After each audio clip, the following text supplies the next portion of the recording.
All right, ladies and gentlemen, a very good morning. We are going to start the session today. Today's session on nurturing graduate attributes through academic delivery and practice is very much a sharing session. Today itself, we are very honored to have with us four individuals to assist in this sharing process.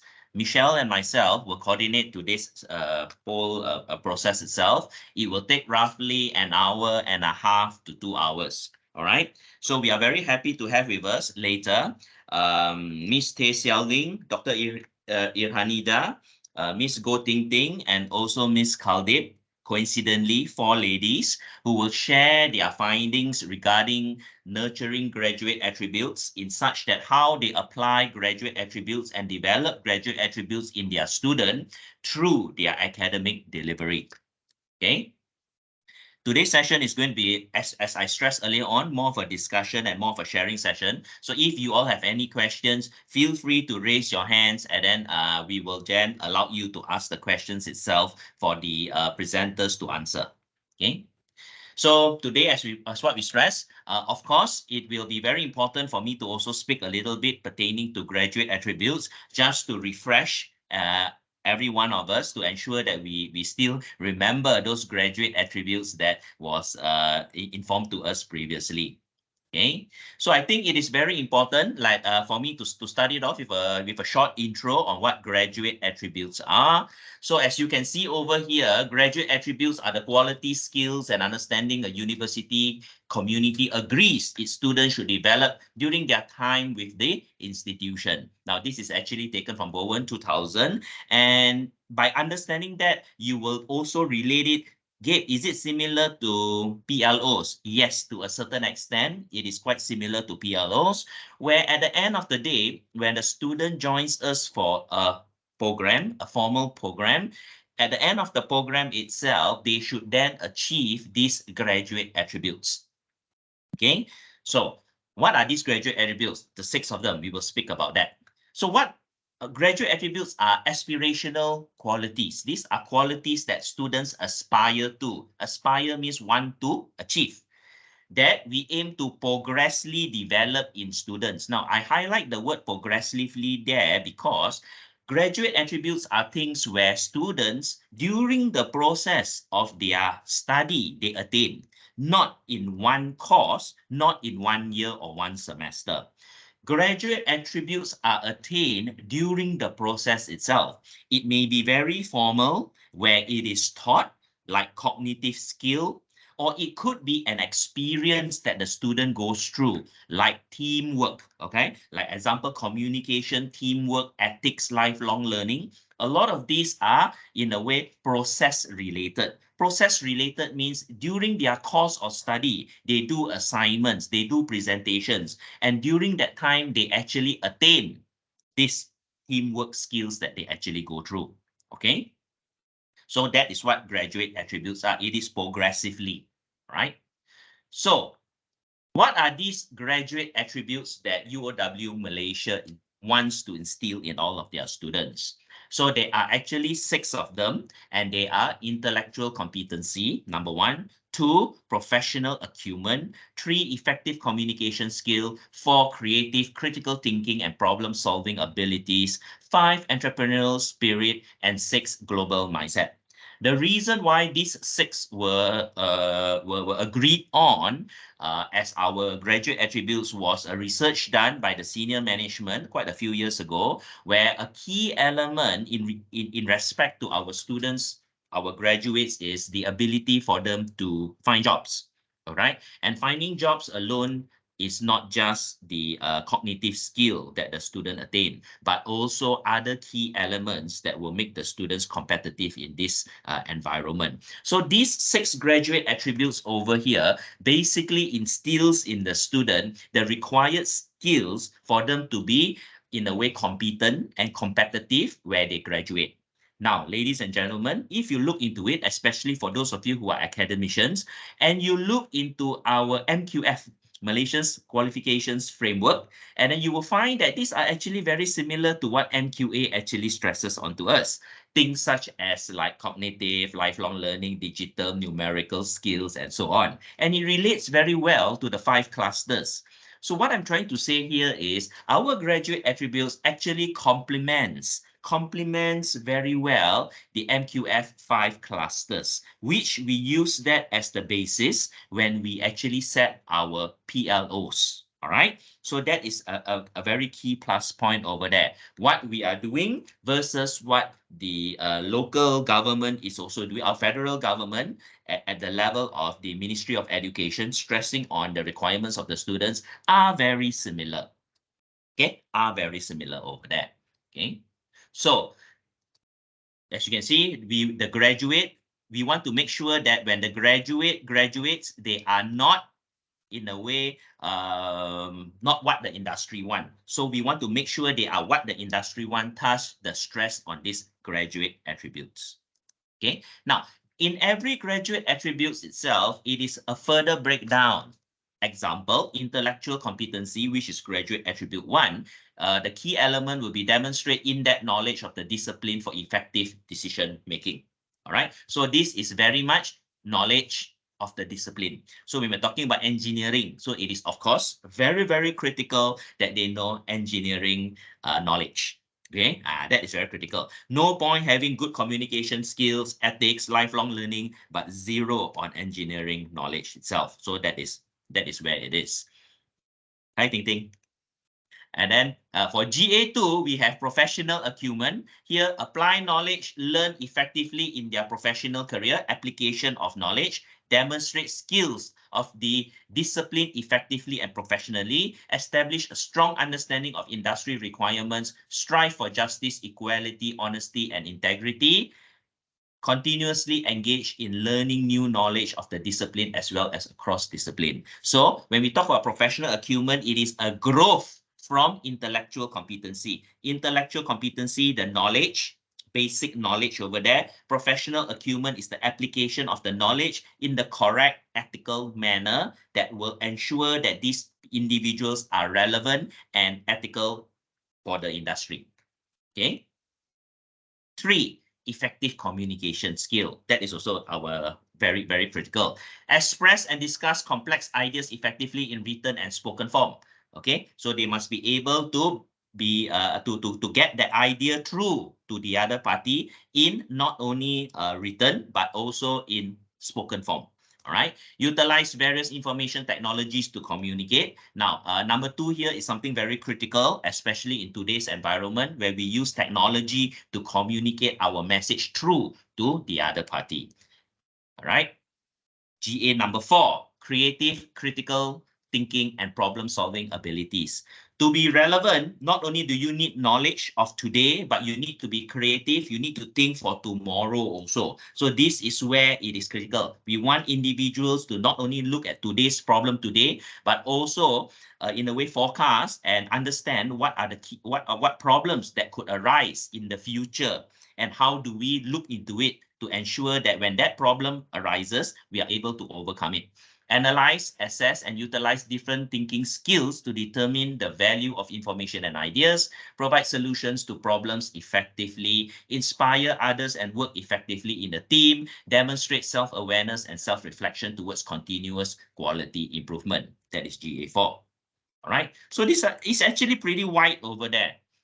5, entrepreneurial spirit. Engage risk and reality in decision making, demonstrate high adaptability and perseverance in overcoming challenges. We want individuals that are able to persevere through hard times. Not only good times, they strive and they excel, but also during hard times, they are able to persevere to overcome those challenges. Innovate and generate ideas and evaluate the context and viability of an organization or business. So we want individuals who are entrepreneurial. When we say entrepreneurial here, ladies and gentlemen, it is not only to start business. You look at the key elements over here, it's very much also intrapreneurial. Intrapreneurial are entrepreneurs who work in companies. That is what an intrapreneur is. So when we look into the entrepreneurial spirit, the spirit of entrepreneurship, however, this individual could work for a company, yet demonstrate these skills over here. All right, like many of you over here, many of us are entrepreneurs. We work for an organization, yet we are entrepreneurs in our own sense. Okay, and of course, we need individuals to have global mindset, function in an international context with respect of diversity, and be open-minded to social and cultural differences, be knowledgeable about national, international, and global issues, collaborate with anyone or at any location or of the world anytime and anywhere, and be a responsible and ethical global citizen. So ladies and gentlemen, if you look at our graduate attributes, all 6 of them, and each one, either than the first graduate attribute, have more than one sub-area. So it is actually very wide. Now, do take note, students at that means a certificate student is level 3. PhD student is level 8. They will meet all of these graduate attributes, but at different level. A degree student at level 6, a master's at level 7, and a PhD student at level 8 may have higher elements in regards to global mindset and entrepreneurship. You see? But that doesn't mean a certificate student, oh, no need to have entrepreneurship spirit, no need to have global mindset. No, they must have, but at that particular level itself. Okay. So how do we apply when we look into implementation of graduate attributes? Always remember it still comes down to the 3 domains lah: cognitive, psychomotor, and affective. I highlight the affective part is because you would see that a lot of our graduate attributes, I'm going to go back over here, are very much affective skills. Affective skills like working with individuals, ethical behavior, striving to be innovative, and so on. So affective is a critical element that when we look into graduate attributes in our student, is something that it is widely emphasized on. Now, I would like to also stress on this part that it is not only in our graduate attributes that the affective domain is so critical. If you read the MQF document, ladies and gentlemen, you will find that in Malaysia itself, the government emphasizes a lot on the affective element of it. All right, you look into the 5 clusters, which subs down into the 11 subclusters.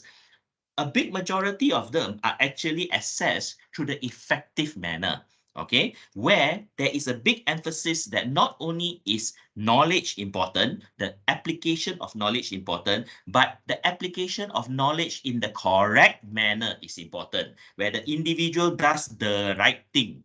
All right. As you can see today, our main crimes that we have for billions of dollars are not done by people who have no cognitive skill. It's done by people who are very intelligent, too intelligent, but maybe they do not have the ethical element behind them. All right. So that is why it is stress. Just to put on a side note, for many of you, you would also know that there is a new MPU subject that has been introduced in September, from September onwards. You all know that, right? Michelle, please. Sorry, I forgot the name. What is it? TR, is it? No. There is a new MPU subject, the one about ethics, right? Yeah, integrity and anti-corruption. Integrity and anti-corruption. Ladies and gentlemen, you know that, right? For diploma and degree students now, there is a new MPU subject that the government has implemented from 2023. It is integrity and anti-corruption. And if you look at the title of the name, very, very clear. They don't beat behind the bush. They don't, it's very straightforward. Integrity and anti-corruption. That are key issues that is happening in Malaysia. All right. Now, it must be a key issue. That is why they have to make it an MPU course. All right, you make it an MPU course. All right, it's so slap on our face to tell us what kind of individuals we are in Malaysia itself. I mean, this is a side joke that when you if you read about it itself, you will understand. Just I'll leave it out. So it's effective. All right, graduate attributes, a lot of it are actually very much effective. So how do we implement graduate attributes? Implementation of graduate attributes basically are through academic programs and through co-curricular activities. Academic programs means when you join a bachelor in mechanical engineering, that is called an academic program. So that academic program, you are going to learn a lot of things that will hit a lot on the graduate attributes already. However, there are a few things that you will not touch or may not touch on just the key discipline courses itself. That is where co-curricular activities come in. Co-curricular activities are those things that SAC does, student services do, and so on. It is the experience of the student that develops them to what we require as part of their graduate attributes. The graduate attributes of our students will vary based on the level of study, as what I stressed earlier on. So fundamentally, graduate attributes will be attained through courses and co-curricular activities. Courses will encompass both common and discipline courses. So common courses, you all know lah, common courses are your MPUs and so on lah. Discipline courses are related to your discipline and also co-curricular activities inside itself. All right, like our youth empowerment program, project, GEN, and so on. So ladies and gentlemen, it is important for us to understand that when the student joins us for a 3-year degree, it is a journey. They go through a journey. These 36 months that they are with us, the journey will take them to various different hills and valleys. And these hills or valleys are common core, discipline core, and also co-curricular activities where they will do a lot of things. And at the end of the journey, the destination will be the achievement of their PLOs and also their graduate attributes. You see now, their PLOs and their graduate attributes. Now, if they don't achieve their PLOs, and I put the graduate attribute aside, something is wrong. Why? Because when we structure our program, it is at the end of the program, students must have that for them to be able to stand firm and to say that I have completed a bachelor in electronic engineering. All right, they must have those other skills. And those things are already stipulated in the program standards. So if we miss any one of our PLOs, program learning outcomes, then when the student graduate, they should not get their parchment. You see now, if there are 9 graduate attributes or 11, so if there are 11 program learning outcomes, at the end of the day, student only achieve 10, then they should not receive or attain the parchment because they have not achieved the program learning outcome. So this is where it is critical. Same thing for graduate attributes, because as I said, the graduate attributes are at the end of the day, this is what they achieve. So it is the same. We want them to have this because having these graduate attributes differentiates them from graduates from other institutions. So UOW Malaysia graduate, they get these graduate attributes. Taylor's graduate, they have their own graduate attributes. Sunway graduates, they have their own graduate attributes. And these are the things that will differentiate them from each other. Okay, now, so the question arises in today's discussion, we are going to also look into this. Many of our courses or subjects, as you will call, already got program learning outcome and already got course learning outcome. And sometimes you see that, hey, I'm teaching mathematics. Because I'm teaching mathematics, I only undergraduate attributes. Let me give you an example. I'm just going to run through a bit here. Because I'm teaching mathematics, I only target GA1, intellectual competency, and GA2, professional acumen. I don't do communication skill. Mathematics, I don't do creative thinking. I don't do entrepreneurship. I don't do global mindset. So ladies and gentlemen, today in our discussion, in our sharing, we are going to listen to our colleagues who are going to tell you, guys, even you teach mathematics, your graduate attributes can also touch communication skill, can also touch creative thinking, entrepreneurial spirit, or global mindset. Okay, can also. It depends on how you, as a facilitator, facilitates the class. Facilitates the class itself. All right, so this is why it's going to be very interesting. Now, how the whole discussion will go today is we are going to start with Miss Tay Xiao Ling, then we will continue with Dr. Irhanida, then Miss Go Ting Ting, and finally it will be Miss Kaldip. After each speaker has completed their sharing, we will have a few minutes if you for any questions, if there are any. Will that be all right, Michelle? Oops. Okay. So without further ado, we are going to start our sharing session by our colleagues. Can I invite Ms. Tay Xiao Ling to start on the sharing session? Thank you very much. Hello. Hi, good morning, everyone. I'm Ms. Tay Xiao Ling. I'm from Center for Pre-University Study from Penang campus. Previously, when we're still having A-level, I'm teaching A-level covering the AS and A2 biology, and currently I'm teaching Foundation Biology 1, Biology 2. So before I share what are the GA that have been implemented in the teaching and learning processes, I just want to share with you all something related to biology. So when we talk about biology, this subject, many people still think that biology is very difficult to study because so many facts to remember, so many words and so many terms to remember. So in order to make the subject easier for students to understand, as well as let the student can. My style of teaching is in the very first class, I will tell students, when you come to my class, you must be ready, like going to the art class, but not really teach them how to draw, but I will try to convert all the processes or any facts related to the biology into diagram. So from that itself, it's easier for students to understand what we discuss, as well as after discuss when they go home, they will be able to visualize it. So in today, in this sharing session, I want to share with you the GA that I implemented in one of the subtopic is in biology, either in A-level or in foundation. One of the subtopic is we study about molecular structure, where we have DNA structure. So if I just tell you DNA structure, you might think that it's very complicated and it's very like advanced. So in the class, what we will do is, first of all, I will share some diagram related to the DNA structure with the student, and after that, we will discuss it based on the mind map. So after the discussion, I will give the students some assessment. So through this assessment and through the discussion of this subtopic, actually, we are trying to implement the GA1, the intellectual concept, as well as the GA for critical thinking as well as creativity. So what we discussed in the class, based on the discussion on the mind map, that is the part where I share with them how the DNA look like.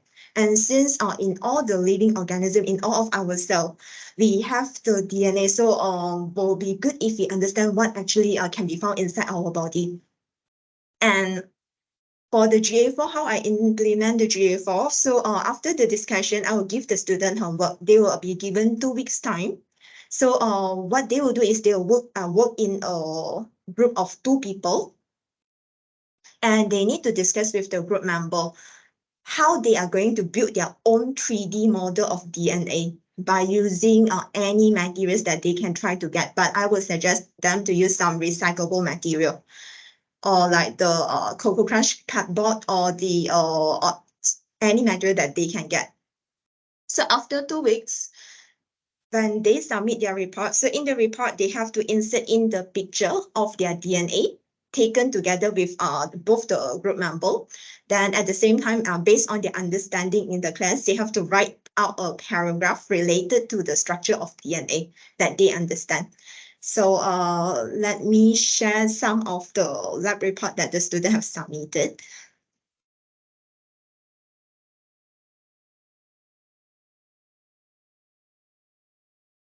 So like this one, so this is the write-up. When I mark the report, this one I will print out because for this is for filing purposes. So this is the raw data. But here we have the summations of one student. This is how it looks like based on the student understanding. But in the 3D model, actually, I suggest them to twist the DNA because DNA is double helical in shape. So like this one, this is another model. For some of the students, prefer to work in individual, only few of them, because due to the student number cannot make up 2% in a group. But around, if let's say the class we have 27 students, so the extra one will be individual. And some of them, they say that they want to try individually like this, and this is another model. using different material. This one is the same student. So when they submit their report, they only they only build the DNA individually, but when come to the report writing, they still have to write out themselves, but they can discuss with their group member. So we have another model here.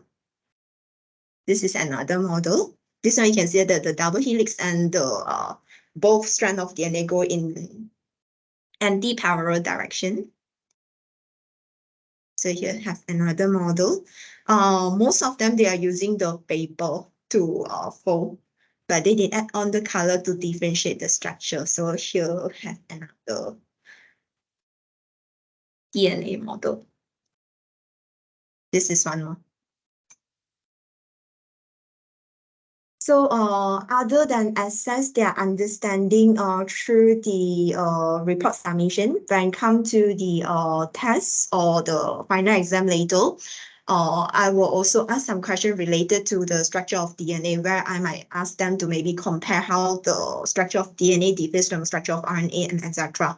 Means when it comes to assessment time, that will be the time where we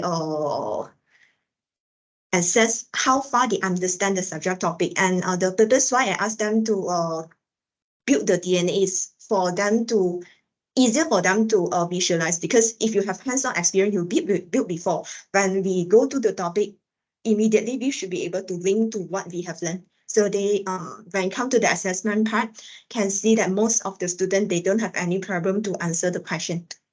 So they are able to apply their theory. So that's all for my sharing. Thank you. Thank you. very much. Thank you. Darling. Yeah. Okay, now we open for any questions. I have a question over here. Ms. Tay, thank you very much. That is very Yes. interesting. I understand that by doing so, you actually encourage GA for critical thinking. Does the student need to do any presentation? If the time Communication? is allowed. Previously, in Ah. some of the student, like for A-level student, because they don't have any coursework. So when it comes to this topic, I also asked them to build the DNA, but I didn't ask them to prepare the report. So for the A-level student, last time they need to bring their DNA model, do a very short sharing session, maybe 2 minutes, comment on the structure of DNA. Very good. Now, ladies and gentlemen, you hear that, huh? So basically, this is A-levels. A-levels is an external examination. So generally, if you look at what Xiao Ling is doing, she need not do any assessment that it is summative because it is an external exam. But she also does student to do presentation, even though it is not needed. Because in biology, when the student do A-levels, there's no presentation, correct or not? It is Yes. basically just written exam or something like that. But she also does presentation. Now, my suggestion will be this, Xiao Ling. When you do presentation, you are already GA3. You are already emphasizing or developing students' effective communication skill. What you need to do is to record it. Record it. Not record, record. And this will say something is done. And my suggestion is formative feedback. When students do presentation, you say, students, the facts are very good, this and that, but also give them feedback on the communication skill part. Maybe you tell the student, student, your voice very soft. I cannot hear. Maybe you want to raise your voice a little bit. Or maybe you want to tell the student, your slides are too many things, too little things, not colorful enough. Now, by doing so, even though it is not biology, you are already developing students' GA3. You see, so this is one very good example, ladies and gentlemen, of how individual classes itself, even though you're not teaching something that is communication, however, in your development and in your teaching, you have integrated and instilled it inside your delivery, and student develops GA. Because always remember, assessment got two parts, summative, formative. Summative is at the end that impacts the student's grade. Formative is student's own development itself. All right. So that is why you already got GA3. But once you record it, everything and give feedback to the student. All right. Congratulations. That's very good. No wonder our students do well in A-levels. All right. Okay. Are there any other questions? No, Michelle? Yours? Nope. Okay. All right. So thank you very much, Sally. That was an awesome sharing. So now we have Dr. Ehanida from the School of Hospitality, Tourism and Culinary Arts. She is also the winner of this year's teaching, or rather last year's teaching award. So Dr. Ehanida, over to you.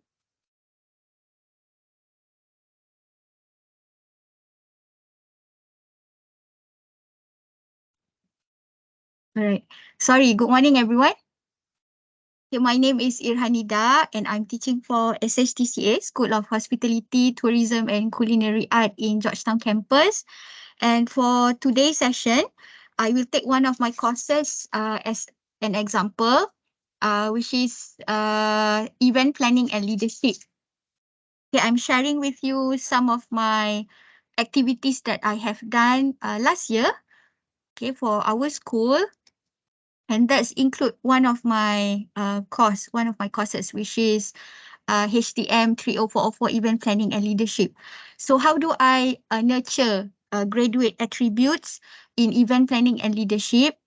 Basically, in this course, I try to nurture few graduate attributes such as entrepreneurial spirit, communication, leadership, and global mindset, as well as practical and problem solving. Okay, in this course, basically students learn how to come up with a proposal of event and they have to execute this. So basically the student need to come up with the ideas, what kind of event they want to execute, they want to organize.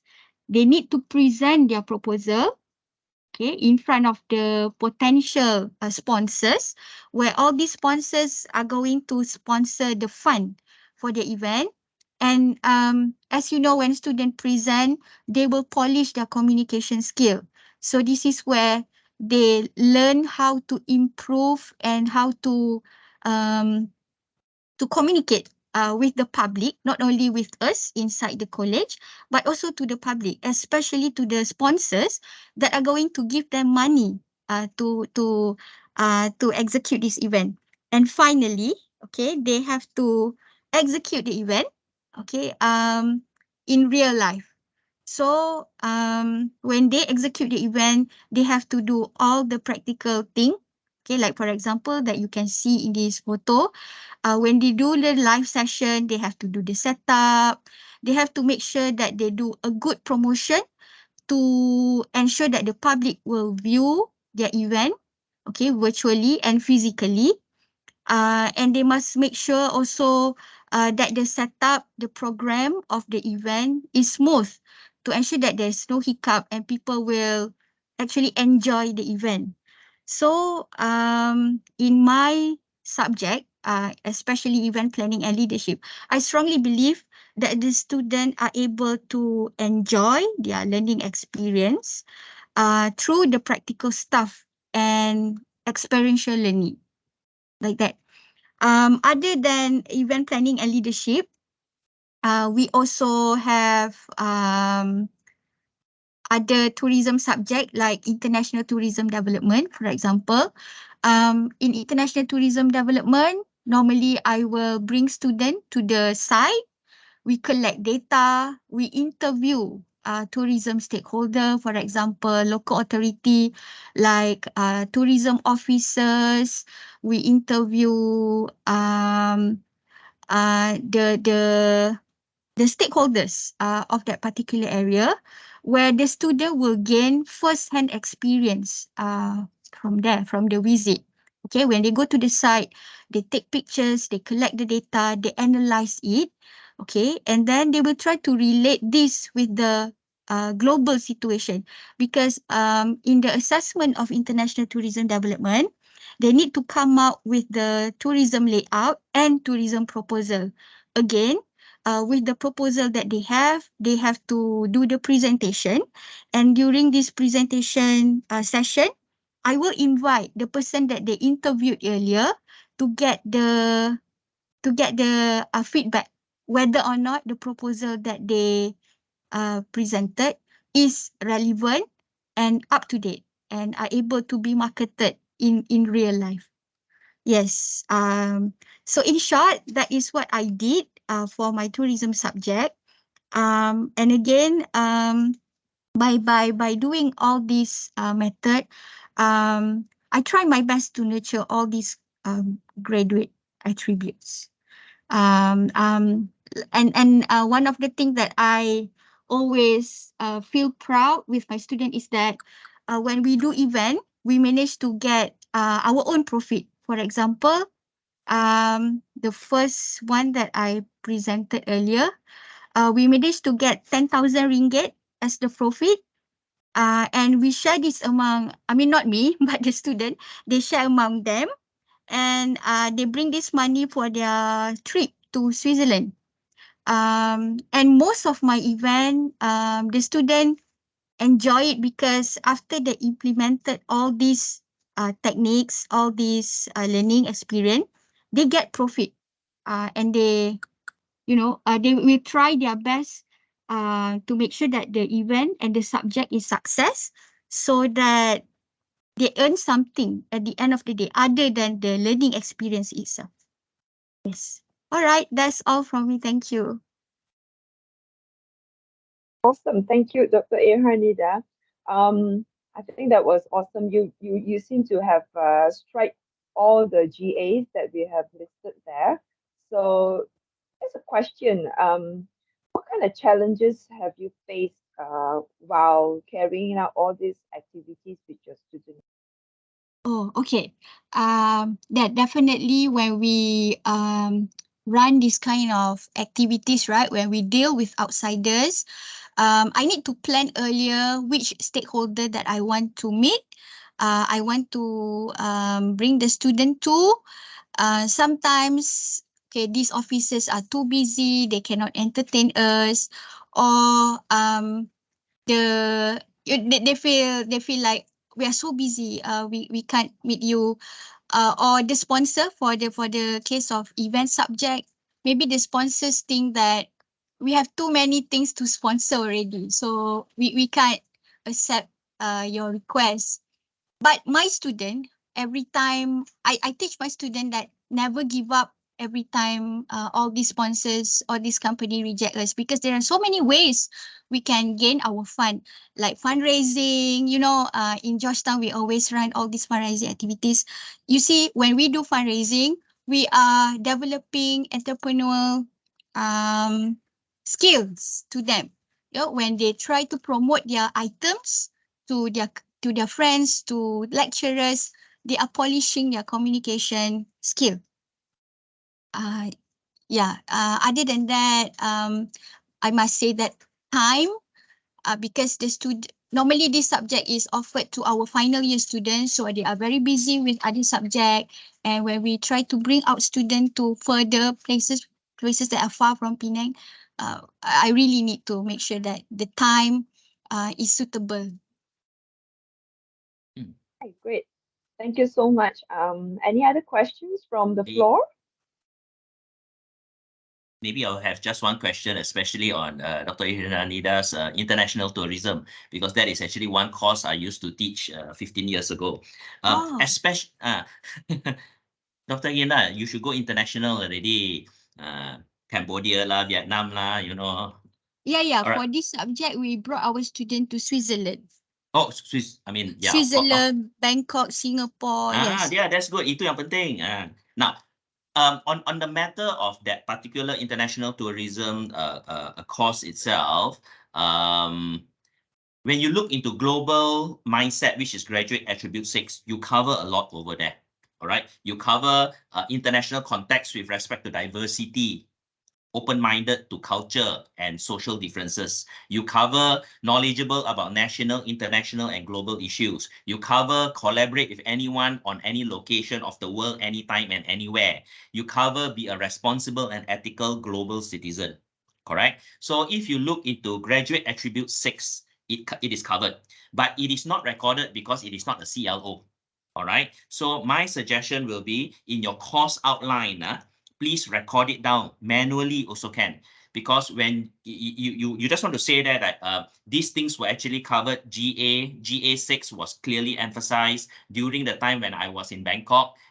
We had discussion and we touched about cultural and social differences, and that is GA6.1. Okay, because a lot of you are doing good things, but many a times it is not recorded only. So that is important. The recording is not only just to not to increase paperwork, but sometimes as you review it, you can see all the good practices and you want to continue or further grow on these good practices. All right. Thanks. Thank you so much, Mr. Gabriel and Ms. Michelle. Are there any questions, guys?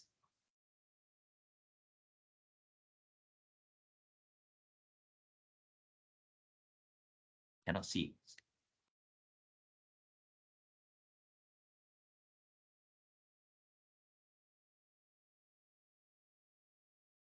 Yes, the Harvey is asking the recording should go on the course outline for that term. Yeah, so basically you have your course outline, right? With the one that you actually prepare for the SAM. So sometimes this is just a remark over there. It is not an official thing. It's just for you to remark on the side. This is what I have done. If it touches GA6, it touches GA5, and so on. This is actually good practice lah.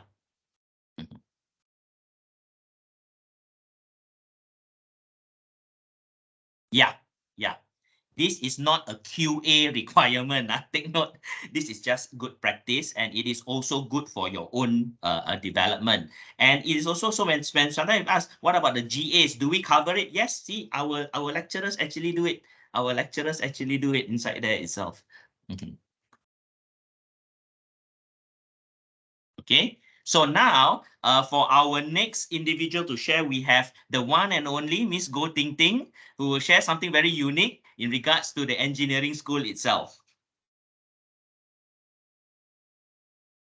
Hold on, let me share.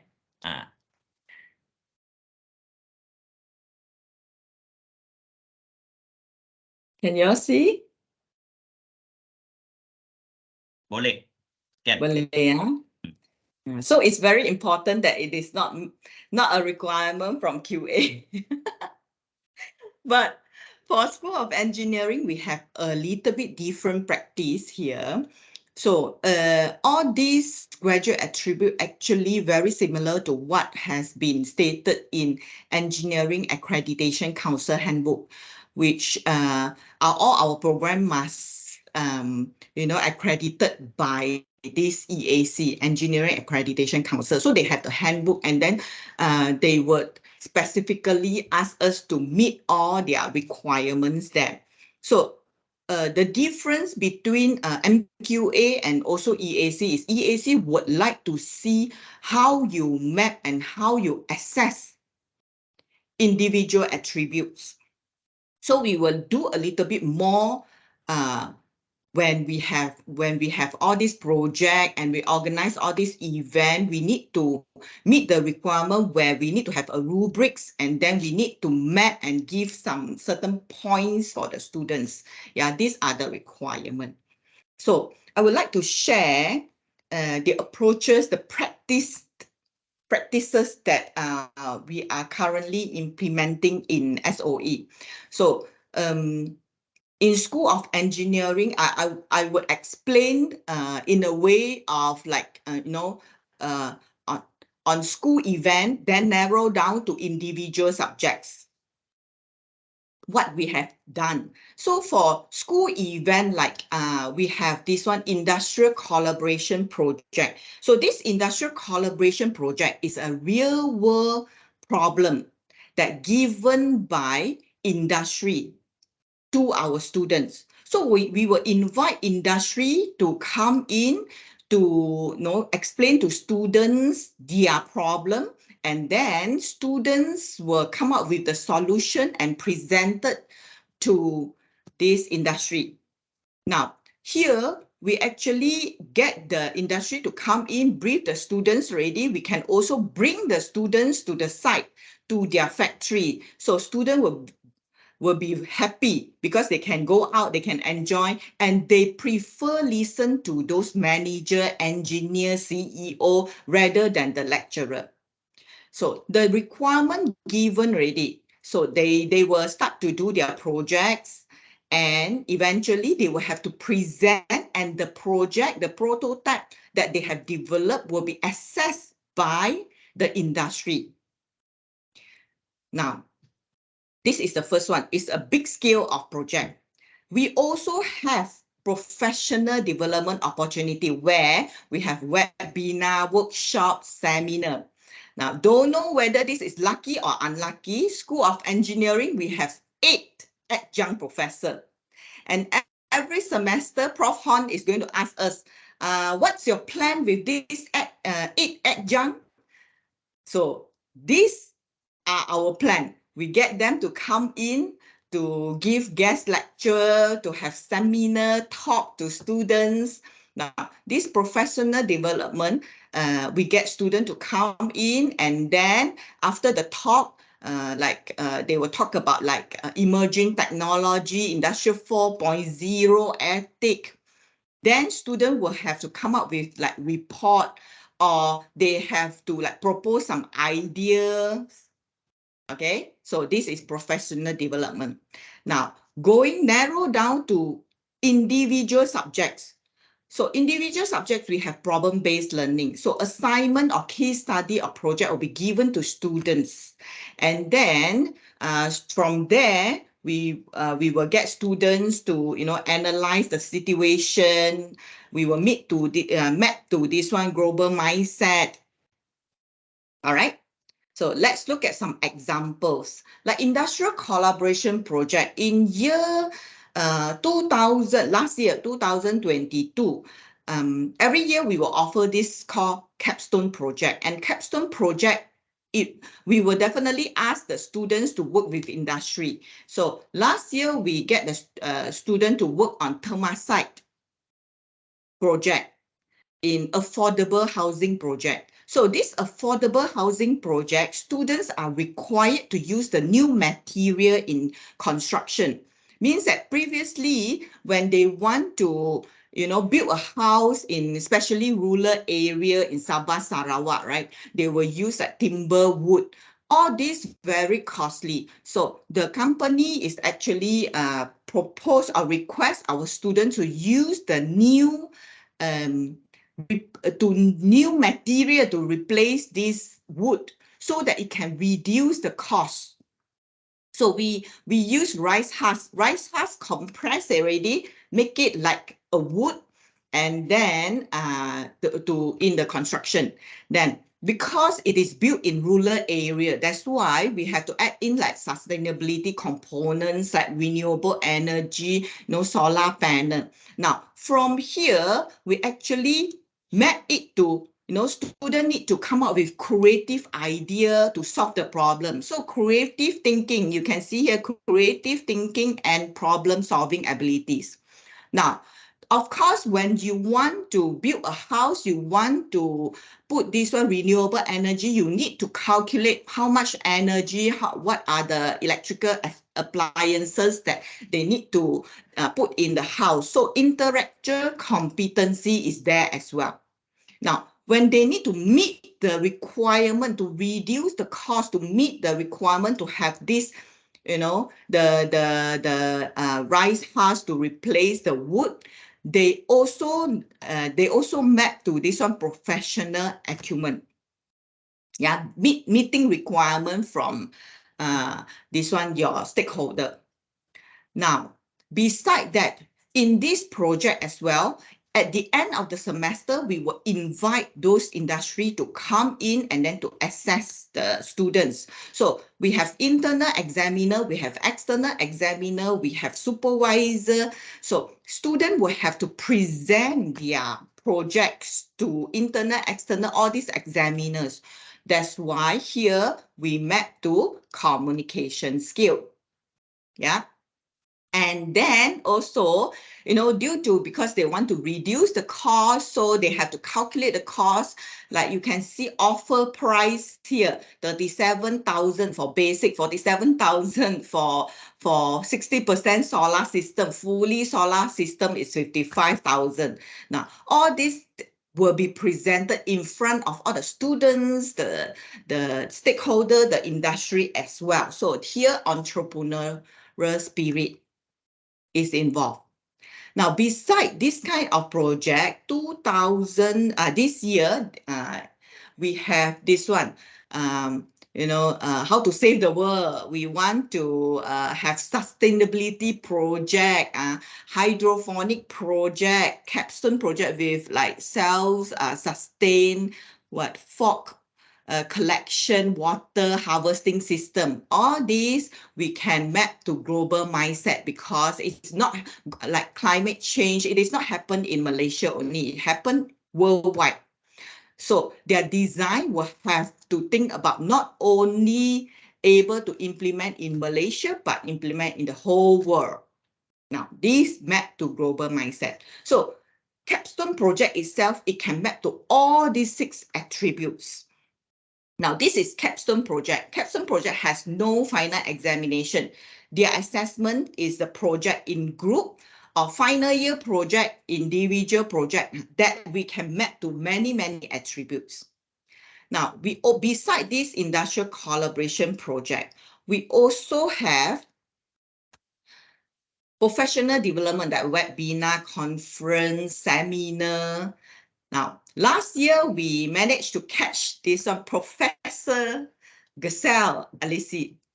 So he came for our talk. He gave the talk to our students, and he brought this one, capsule endoscopic. But he showed the student very interesting. Students like it very much. Then this is actually a pill contained of miniature camera. Then it can snap many pictures when you swallow it, so they know what happened in your digest system. So very interesting. Then he shared, okay, what's the current, this is their industrial project as well. So what's the requirement from the industry, and then, the emerging technology, what's currently their research, and we talk about ethics as well. So students will be there asking their questions, and then they will bring back the knowledge, and then they will have to do report. And beside the report, sometimes they need to do like suggestion. So here we map to professional acumen, because it's related to industrial project, it's related to ethic. Like for example, now we have autonomous car. Now this autonomous car don't have the driver. If accident happen, then how? Who is going to responsible?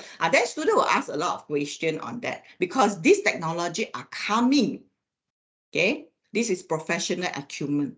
Now, this year we have, we just had a talk seminar by Dr. David Chiang from China. So he talked about smart factory. Now, what is currently implemented in or happening in China, then compared to Malaysia, then Industrial Revolution 4.0, like Yuanshan factory, how they trace their worker at which position. Yeah. So in UOW, we don't have it. Let's say we want to trace, we put those RF technology, then we can trace like, oh, this stuff, every hour go to toilet. Sit in the toilet, don't know how many hours. Then this one no good, so we don't implement here. But some of the factory, they will implement this. Now, then students will go back, and then they will analyze, and then they will write report. You see, global mindset again, because it's comparison between like different practices in different countries. Creative thinking, problem solving, how the industry solve the problem. Yeah. They actually don't need to trace the student, their worker, whether go to toilet or not. They actually want to trace whether the worker is in that area, in the position or not, because the factory, the machine is running, they have to be in certain area of certain position. Yeah. So this is smart factory that we share. We get our adjunct to share with us. Now, beside this, beside the school event, this one might be a few subjects can come in together, and then they can do their assignment over there. Yeah. Now, individual subjects. we have project-based learning. Now, for project-based learning is this project assignment given to student. This is only part of the assignment in the entire course. No, means that this course I have 4 labs, I have 1 assignment and 1 final examination. This assignment might be is a 20% assignment. So we do not meet to all the attributes in 1 assignment. If you really map 1 assignment with all the attributes here in individual subjects, then you are meant to kill. You not only kill the student, you kill yourself as well. At the end of the semester, how are you going to measure the SMART assessment, right? Now, usually at individual course level, we will only map to 1 or 2. Like, for example, you can map to like critical thinking, problem solving, and then professional acumen. When you ask them to design something to meet requirement of the industry. You can also have like global mindset with intellectual competency. You ask them to design something. So this one is a small skill. Yeah. Example. Now look, we have like ethics subjects, and these ethics subjects, we ask students to solve the real world problem. We show the students a video or a few videos for the case study, and then student will have to summarize, will have to highlight the situation, and then will have to justify. Now, by looking at this one, why? Previously, we used to like give a scenario in written form to student, but now we slowly tweak it to or change it to video. The reason behind is now we are at the era of high-tech emerging technology. We already got ChatGPT. You give them the scenario, they will take this scenario, bulat, and then copy paste it in ChatGPT, and then they ask ChatGPT, now you justify it. Now the answer that you get, you will have to measure ChatGPT's attribute, not the student's attribute anymore. Now we change a little bit, modify a little bit to ask students to watch the video. If you can, you play this video and ask the ChatGPT to answer your question. Cannot, right? So students will have to analyze by themselves. Okay, and as mentioned just now, EAC, Engineering Accreditation Council, they don't want to see us only, organizing event, map this, map that, by verbal, and then they see the photo activities. They want to see how you measure it, so that you can explain, justify how they achieve, how much they achieve. That's why we have problem statement now, we have ethical identification. All these rubrics must be there. Then only we can say, oh, we map this one, student, graduate with this attribute. Now, this is for engineering ethics. Now, for programming, yeah, for programming subjects, we not only ask students to write program, or you write program to calculate this, to calculate that one. No, we give a scenario to the students, like global warming. Now, global warming happened last year, right? The flood happened last year, like because of climate change. Then you just tie it together. This one. Then you say, oh, I read from this file, you write a program using Python program, read from this file, and this Asian GHG means that it's greenhouse gases data. There are 3,000 data, many countries involved. So I want the student to identify the maximum, minimum, mean value, and then identify the country with the highest GHG and analyze the potential impact. You see, from here, the module itself is programming, but I map it to global mindset because I ask the student to analyze the potential impact for the current situation after you have concluded, or after you have calculated, identified analyze the GHG data. Of course, I met with intellectual competency because they need to use the knowledge. They need to have the knowledge to write the program. Yeah, use the software. Now, mapping again, program design.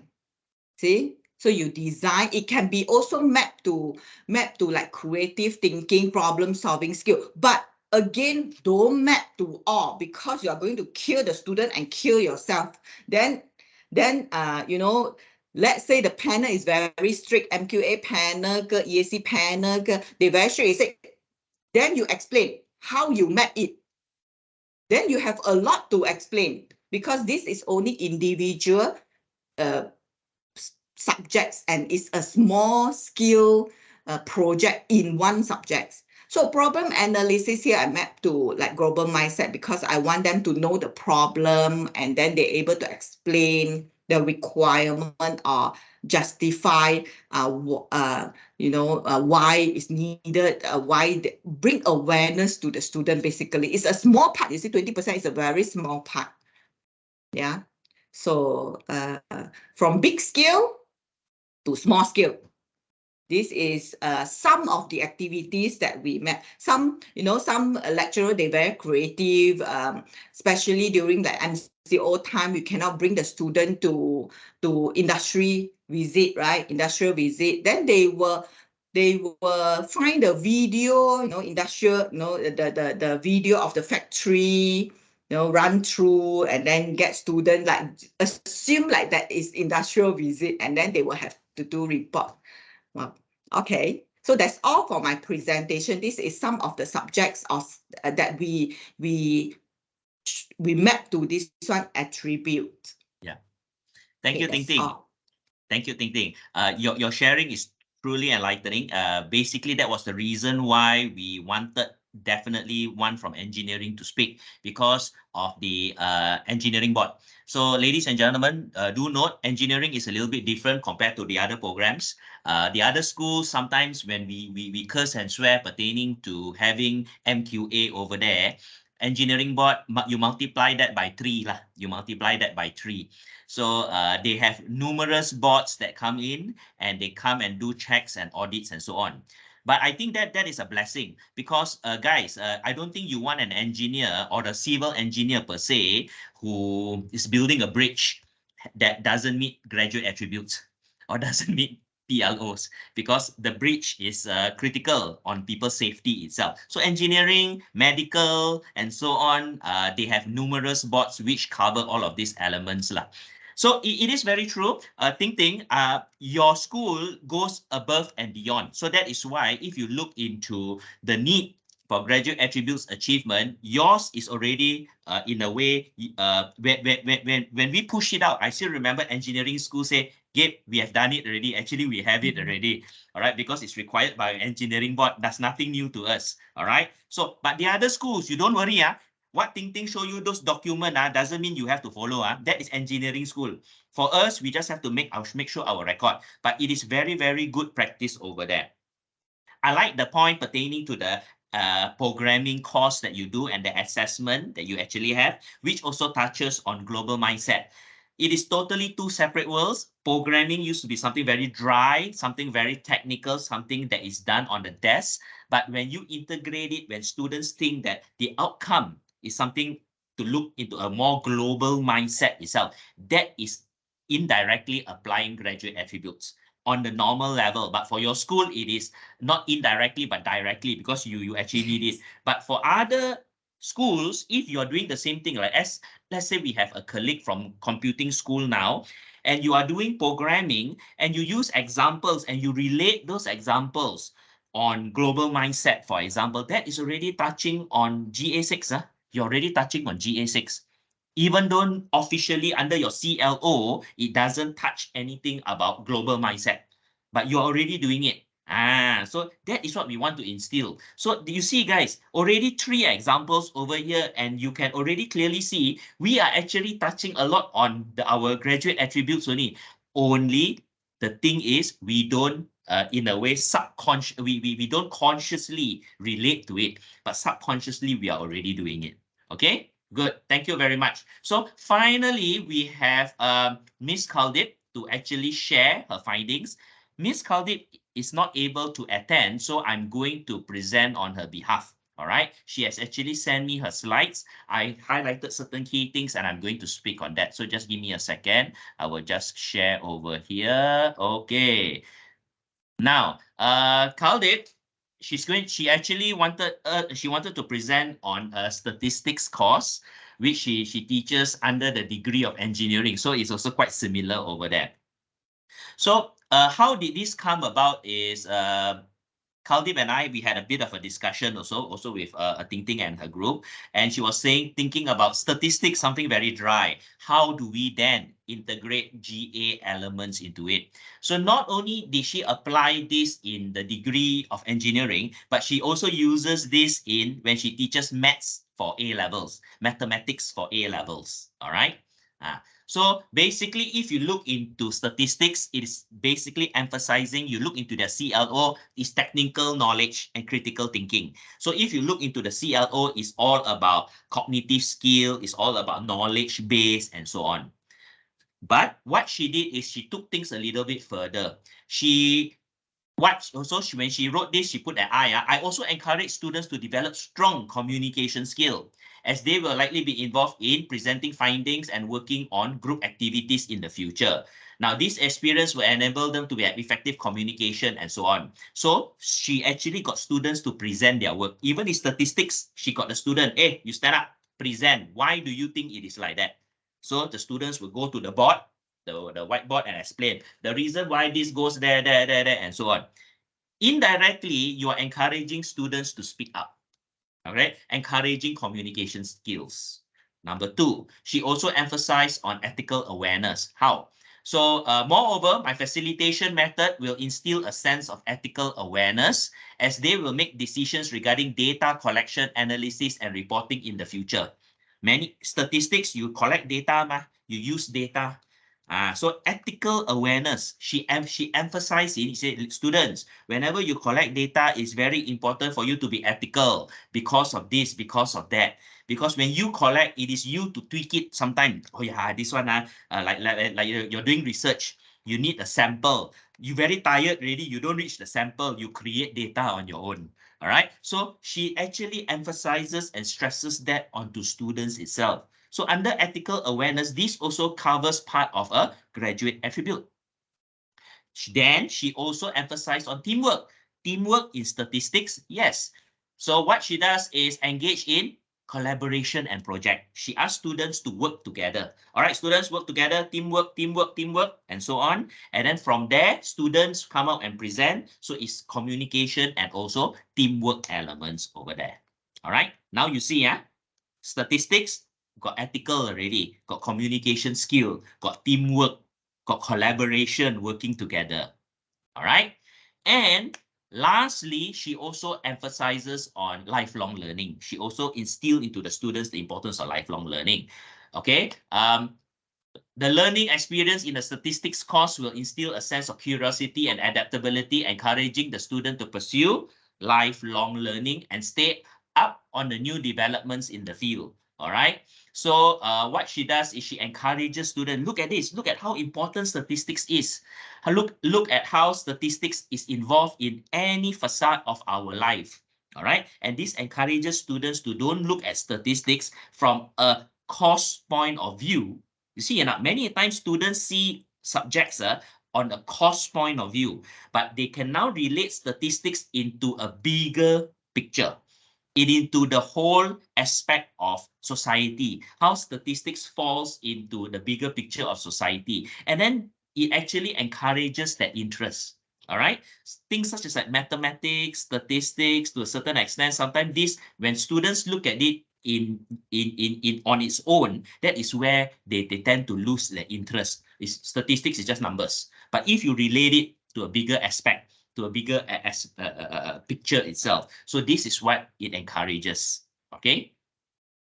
She has a rubric also. So actually very similar in engineering school. She learned a lot from engineering school because she's been teaching in engineering school. So she also have her own rubric. Now what she does is this. She actually uses this rubric informally as a formative feedback. And at the end of the day, she give feedback to student. So when student do presentation already, she tell the student, boy, good, you can improve there a little bit. You can actually do better there a little bit, even though it doesn't impact students' grade. But she actually does that. Now, the next part. Was it easy? Were there any challenges? Sure got lah. Okay. Strengths and challenges. So she wanted to highlight. Now, the engineering students demonstrated a strong focus of presenting the work steps during the presentation. They were able to maintain their classmates' attention throughout the session, communicating their ideas and so on. So they were pretty good. Okay. However, one area of improvement is the organization of the presentation. A lot of these students, engineering students, maybe engineering as how they are not the they are not the creative art student. Their engineering presentation organization can be a little bit dry. All right, it can be a little bit dry. Well prepared, but sometimes it lacks clarity, lacks flow, lacks structure. All right, so this is good. So now when this is identified, she goes in and assists the engineering students in a better way of presentation. You see, so that is what instilling graduate attributes are. In statistics, students learn about presentation and communication also. Right. On the positive side, students showcase effective teamwork during their presentation. So there are challenges. When I was speaking to her during our discussion, she said there are challenges. Some students have in their mind, why are we doing this? Some students say it is good. During the feedback, students learn itself. But at the end of the day, it will further develop. Because in many of the courses, especially like engineering, A levels and so on, a lot of the graduate attributes are not emphasized. Because like A levels, what we look at here is the end goal. The end goal is the external examination and all the A's that the students get. So what happens is the students do not prescribe the importance of the other elements. So it is for us to help put it into the students. Subconsciously, we don't tell students presentation 30 marks. No, we do this and they will develop. Because at the end of the day, progressively, they will achieve their goal. Okay? So there are the other aspects that she would like to highlight. To make the presentations even more impactful, students should aim to spark curiosity among their peers. Captivating the students' interest can lead to a more dynamic and interactive session, encouraging active learning and generating future ideas. Okay, so overall, engineering students' technical skills are there, so she developed other GA aspects. Okay. So that is basically, I'm speaking on behalf of Kaldit. She's on leave today. So the problem was this. She applied for a leave, she went, then only this thing came out. Okay, that is why. Even though she would have loved to be here today to speak to you all about this. Any questions that I can try to answer on her behalf? Not about the class. I'm not in the class, so I won't know. All right. Okay, back to you, Michelle. Okay, thank you very much, Gabe, and thank you to all the colleagues who have shared. So before we say goodbye, I'm just going to do a final roundup of what our colleagues here have shared today. Can you see my screen? Good. Right. Okay, great. So just to wrap up, I think just like what Gabriel has said, many of us might have been doing some of the things already. It's just that there was no record of it.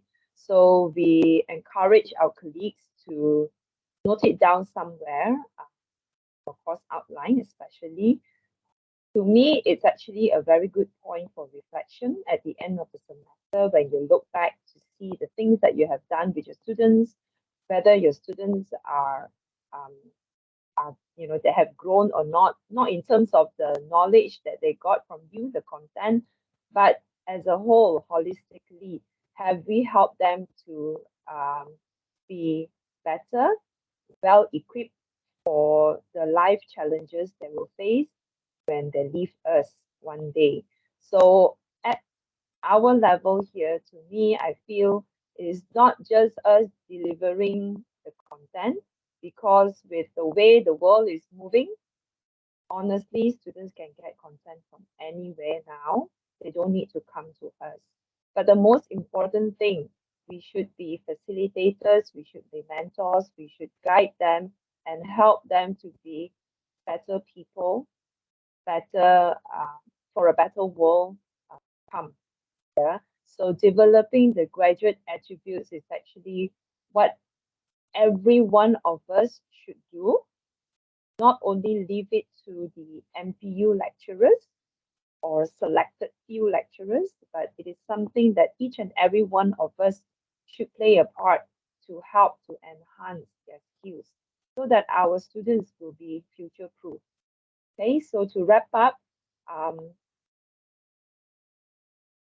way ahead. So to wrap up, the graduate attributes, as Gabriel has shared at the very beginning: intellectual competency, professional acumen, effective communication skills, creative critical thinking and problem-solving abilities, entrepreneurial spirit, and global mindset. So some of you have been very well doing all this with your students, but how exactly do we incorporate activities into our courses to help them to achieve all these graduate attributes? So this is actually a summary of whatever that has been presented by our colleagues. So first one, it's research projects that students can do. Okay, we can also have debates and discussions and case studies, which I'm sure is used by a lot of our business School of Business lecturers here. So on the second one, which is the professional acumen, you can do internship and work placements, which I believe is already in most of our programs. Okay, mock interviews in some of our courses, I believe there are. So maybe you can think of other things that you can do in your classrooms to have these kind of opportunities for our students.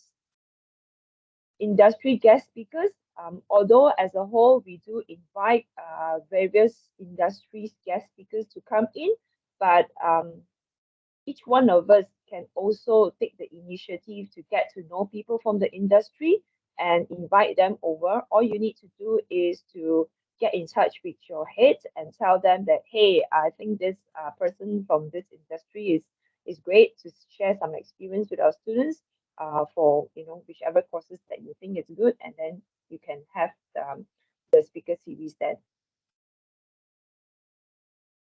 Okay, next is on effective communication. So, of course, one of the things that most of us are doing already is presentations, and not only just asking them to present, but like what Kaldeep has done, as shared by Gabriel just now, is often important as well to give students feedback. Yeah, feedback, not just good, well done, but feedback as in the constructive feedback, as in where are the areas they excel in and where are the areas that they can improve. Okay. Next one is on writing workshops. I'm sure many of you are aware that under the Department of Languages, we do offer our services at the Writing Center. Up until today, our response is also still way below expected level. We don't have much business. Maybe I think we should start charging people so that people will come. Often we offer free things, right? People will think that is, cheap things are no good one.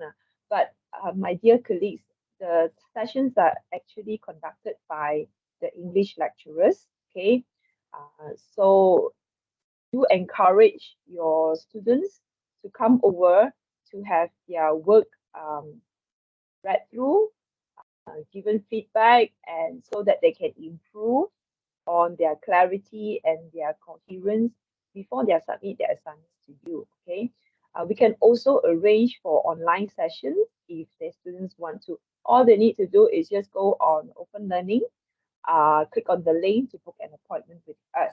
Okay, we are also planning to have writing workshops for our students that will come soon, and we will keep everyone informed through our email communication. Okay, public speaking events. Typically, we do this for public speaking courses, but I also highly encourage our other colleagues from other courses to also have events so that students can, enhance and practice their speaking skills in front of the public. If you need any help from us, do let us know. For creative critical thinking and problem solving abilities, so design thinking projects, which I'm very sure engineering is awesomely doing. We can always look for Miss Goh Ting Ting to ask for help. Yeah. And innovation challenges, which I'm also very sure engineering and computing, they are doing a lot as well.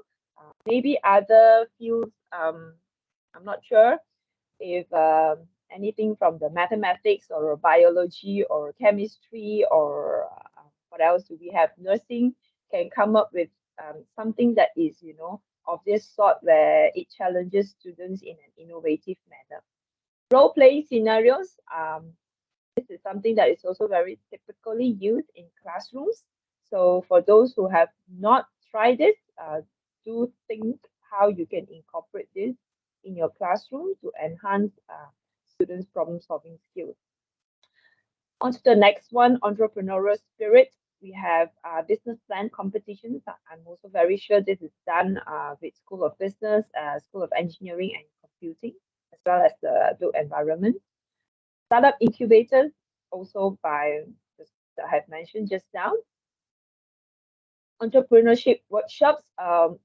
We do already have this particular course that runs almost like a workshop style for the NPU.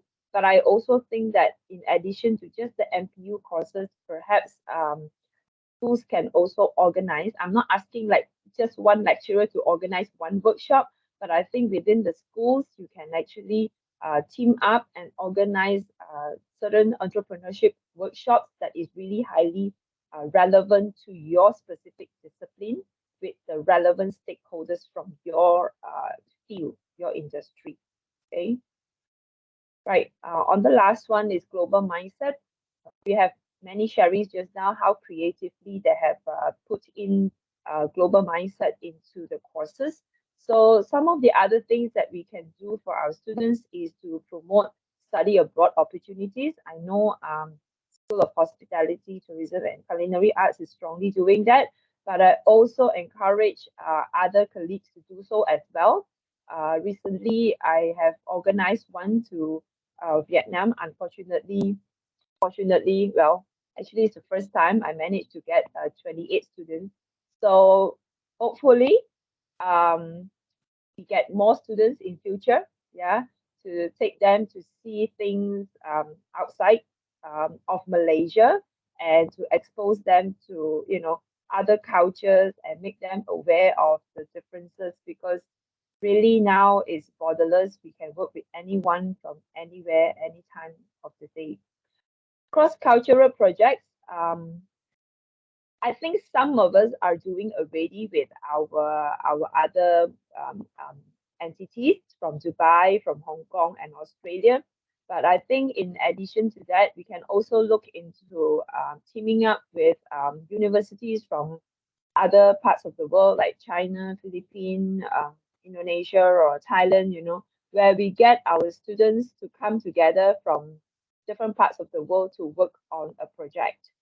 I think this, instead of just like getting our students to work within Malaysians and also some of our international students who are on campus, we should also open up it to other parts of the world with students from other parts of other universities in the world.